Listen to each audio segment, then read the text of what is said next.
Media के माध्यम से सरकार की ओर से एक विनम्र अपील करना चाह रहा हूं आंदोलन पर बैठे हुए छात्र बंधुओं से। सरकार की ओर से चर्चा के लिए हम हर समय तैयार हैं। सरकार के दरवाजे खुले हैं।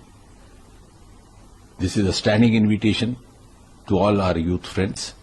आप किसी समय भी कभी भी चर्चा करना चाहें, आपकी सुविधा अनुसार हम चर्चा के लिए तैयार हैं। प्रत्येक विषय को लेकर के, आंदोलन के विषय को लेकर के और उसके साथ साथ जुड़े अन्य विषयों को लेकर के भी चर्चा के लिए सरकार तैयार रहेगी। और जितना समय चर्चा के लिए लाजिम होगा उतना हम देने को भी तैयार हैं। We do not stand on prestige, we never stand on Prestige.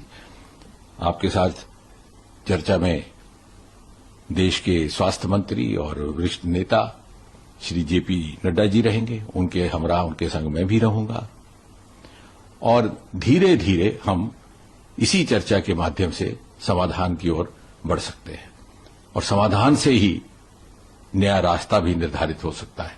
जहां भी आप कहें, चाहे आप रेजिडेंस पर कहें नड्डा जी की, तो वहां भी चर्चा हो सकती है। अगर आप कहें ऑफिस में, तो ऑफिस में भी हो सकती है। जैसे मैंने कहा, हमारे लिए ये कोई प्रतिष्ठा का विषय नहीं है। और श्रोताओं की जानकारी के लिए मैं यह भी कह दूं कि कल दोपहर से लेकर के आज दोपहर तक 4 मर्तबा हमारी ओर से औपचारिक तौर पर ऑफर जा चुका है, पेशकश जा चुकी है इन छात्र बंधुओं से, इनके प्रतिनिधियों से बातचीत करने के लिए, चर्चा करने के लिए। और प्रधानमंत्री श्री नरेंद्र मोदी जी स्वयं बहुत संवेदनशील है इस विषय को लेकर के।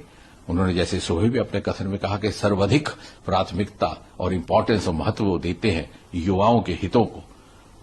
और इसी से प्रेरित होकर के उन्होंने ये निर्णय लिया कि जितने भी पेपर लीक के जिम्मेवार दोषी लोग पाए जाएंगे उनको फास्ट ट्रैक के माध्यम से फैसला होगा, ताकि जल्दी निर्णय हो और एक निर्णायक कार्रवाई भी हो।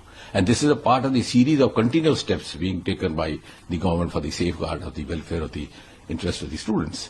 और इसलिए मैं एक बार पुनः बड़ी विनम्रता से आपसे अपील करता हूं कि आइए, बैठिए, चर्चा कीजिए और इस परिस्थिति का समाधान निकालने का हम एक ईमानदाराना प्रयास कोशिश करें। धन्यवाद।